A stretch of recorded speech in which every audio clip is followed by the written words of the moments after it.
Welcome once again. The last time we shared a reflection together, we based it on the current migration of peoples around our globe. Physical and psychological movement of persons that involved letting go, a leaving behind, much that is familiar, a leaving possessions and understanding, and a leaving behind a sense of being in control.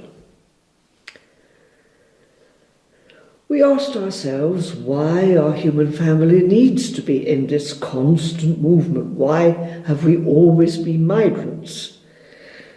We looked at the essential values of migration, the possibility of expanding the richness of our diversity, of integrating the best of our cultures, our experiences, our religious traditions.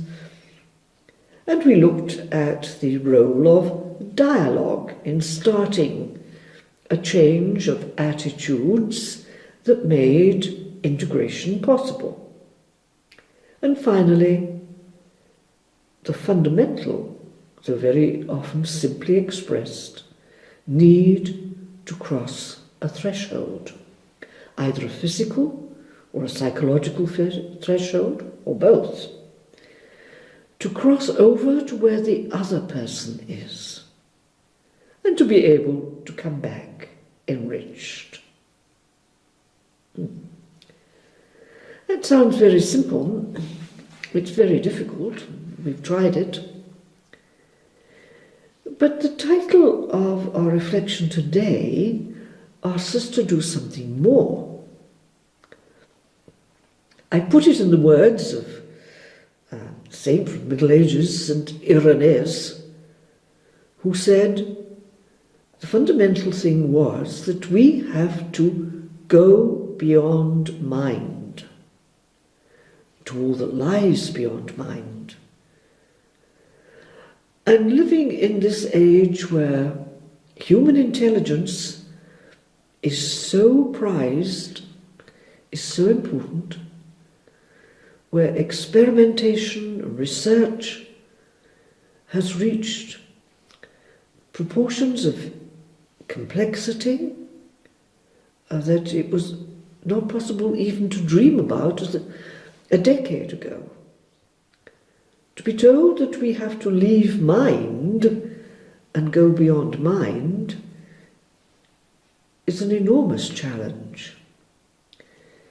Go beyond mind. What did he mean? What did all the saints and mystics mean when they said that to us in different ways? Just leaving our basic emotional attitudes,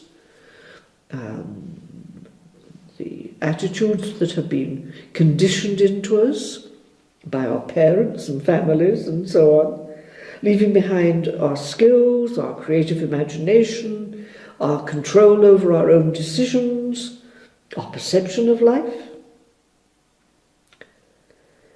Is that what he meant?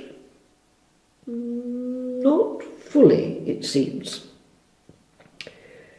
So let's look again at things that we have been very familiar with. The fact that everything we see and hear and understand and plan and invent, our perception of life, comes from the fact that we are a species with a highly sophisticated brain. Brain. Without the brain, we do not have a mind. So let's have a quick look at what we now know about the brain, or some of the things that we now know about this amazing organ that we have, that we didn't know about it even a few years ago. Even at the beginning of this century, only 10 years ago, only 4 years ago, only last year. The waves of research are enormous, and they're surrounding us all the time. So at least most of us who are not scientists should be able to touch into a little of what we now know. Here we have, I'm afraid, a plastic model of a brain. I'd love to have had a real one here to share with you, but they're not so easy to get, in spite of the fact that we all have one. So here we are. The plastic model of a brain. This stuff, white matter. If you ever have handled a human brain, or the brain of an animal for that matter, but let's take a human brain. It's a little like custard, pudding. But how amazing it is. We now know, if I'm quoting the statistics correctly, that this white matter here is, in actual fact, an enormous complexity of fibres, which, if they were stretched out, would last or reach about 150 to 160,000 kilometres. Roughly, they say, they would run round the globe 4 times. Now, can you imagine? That is here, at this moment, for each one of us. We each have a brain, a human brain, with this structure and this complexity in our skulls. It's not some abstract theory. It's there. And you would not be able to understand, to record, to understand one word that is being said if you didn't have a brain. We all have a brain. It's the most sophisticated organ that we have. It's much more sophisticated, for example, than the heart, or the kidneys, or the liver, and they're sophisticated enough. But the brain, an overwhelming gift, the human brain. How does it work? Well, we now know that the human brain has different regions, different areas. This gives us some deep idea. And these different regions are connected to our whole physical complexity. And for example, the motor cortex at the top here is responsible for the messages that go to the different limbs of the body. And when that gets damaged, then the messages can't get through, and we experience a certain amount of paralysis, or even total paralysis. Now, even a few years ago, we did not have the complete and overall picture of the human brain that we now have. And our information, our knowledge is increasing, it seems, for those of us who are not in the field of research, of neurological research, increasing so rapidly that it's simply breathtaking. If you have a few moments to spare sometime, take out one hair from your head. I'm pulling one out now. I can't spare too many of them, but this one will do. You probably can't even see it. Put it on something dark. And then say to yourself, even 6 or 7 months ago, most of us perhaps were just aware that the researchers into the brain, the human brain, how it functions, what it is, how it functions, were able to cut a single human hair into 1/100th of its width. And that was the measure of the slices with which they could cut a brain. to 1/100th of a human hair. Now, in October 2016, 3 researchers in chemistry won the Nobel Prize. It's only a few months ago. They won the Nobel Prize for having developed the smallest instruments, better, that exist.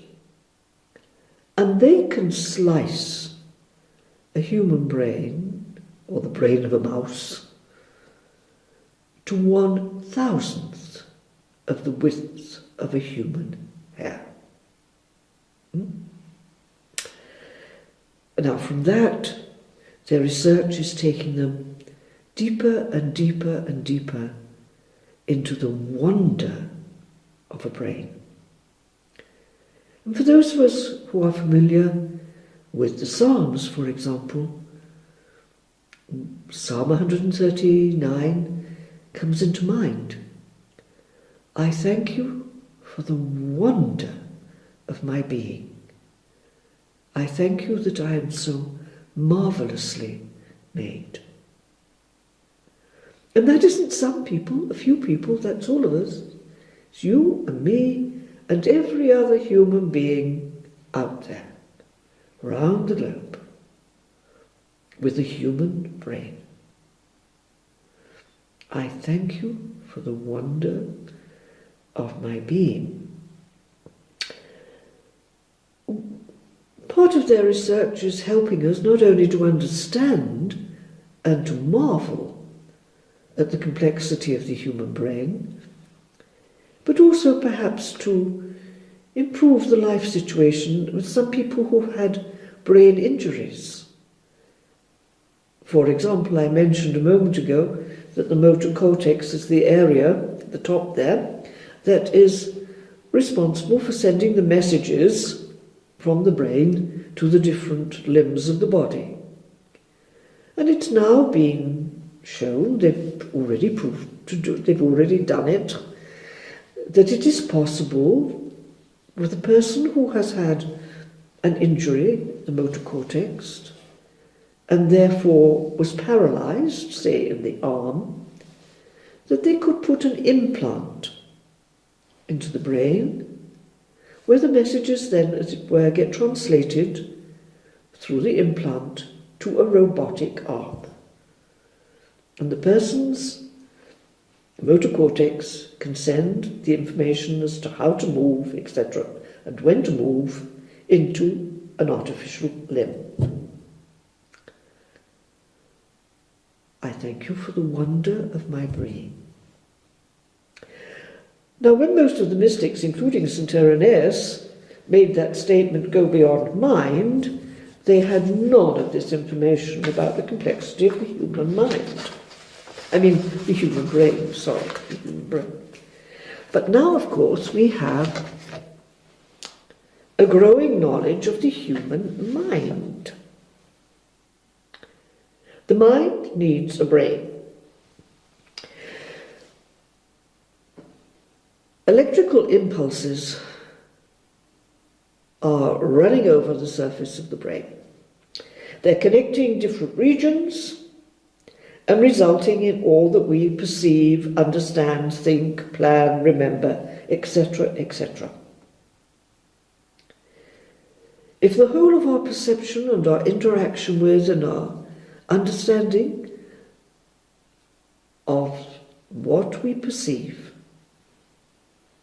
comes from the interaction of these impulses and the brain, how could we possibly go beyond it? In the picture you're looking at, and this is not somebody's artistic attempt to capture a mind, this is a human mind at work. The colouring has been added for the sake of identification, so the waves there that are coloured a sort of pink colour are representing the interaction between the brain and the electrical charges which are needed for language. which we're using at the moment.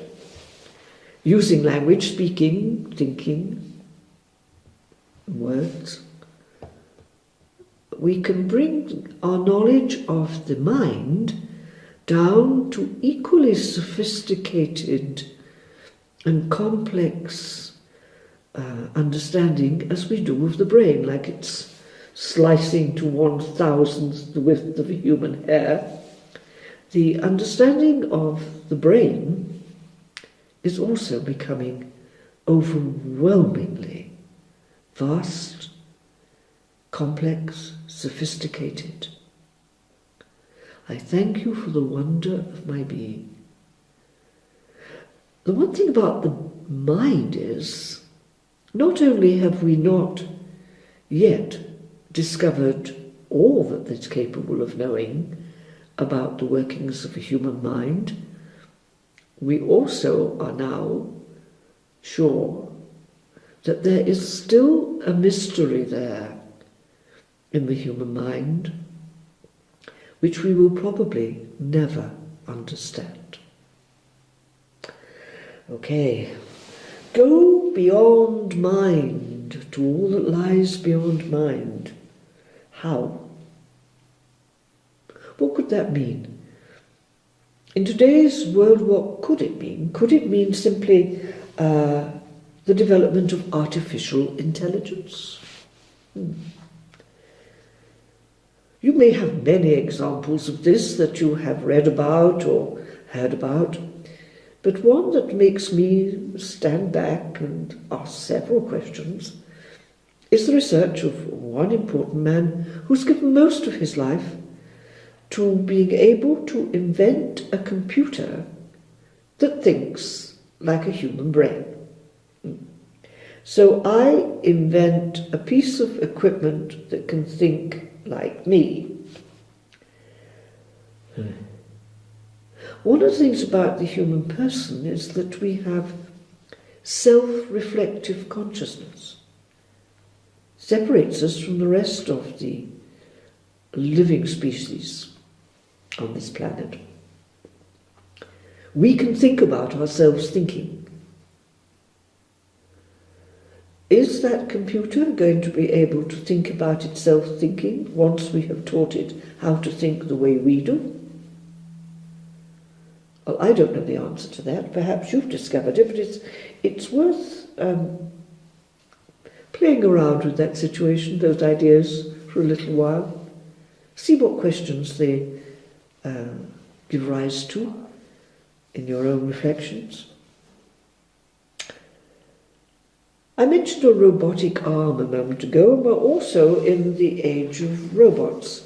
Did Irenaeus and the other mystics really mean this when they were talking about going beyond mind? Now we know we have robots that can perform simple tasks. We can send them out of the space shuttles onto the surface of the planet we want to investigate. And as one person working in NASA said to me once, the big advantage of a robot is that it takes away the risk from the human person. If we send a human person out into an unknown space, there is a high risk. So we send a robot instead. See, the robot can't risk. Only we can risk. It's a big question behind that. Much of our human development has been simply because people have taken a risk in trust on the unknown. Robots performing simple tasks to help carry parcels for older people, or give out pills in a hospital, or simple everyday human tasks. Yes, we've got this now, and it will probably increase. Robots that can give a limited range of emotional responses to people in need of someone or something to respond emotionally to them. You remember the teddy bear, Huggable, who could respond to a limited range of a child's emotional needs. When the child cries, when the child laughs, when the child stamps down something in frustration or anger, when the child needs to be cuddled and comforted. Okay. And as I mentioned, the robotic arm of that person who was paralyzed and whose implant in the brain enabled her, she was a 55-year-old woman in America, to use a robotic arm even though the motor cortex had been so damaged it couldn't translate, communicate its information to the person's natural arm. How far has that gone? A long way. How far are they hoping to go? Ooh, what's this? A robotic person with a whole skeleton that is controlled this way. Go beyond mind to all that lies beyond mind. Well, certainly our mystics have not meant this. From our beginning, as I said, we've had culture, we've had those in every religious tradition and culture who have shared what they experienced, that they had experienced another way of consciousness, of total awareness, which had changed their perception of the ordinary familiar things, the physical world around them, and helped them to cross the threshold into the great mystery of life itself. Crossing the threshold into the mystery. Therefore, mystics.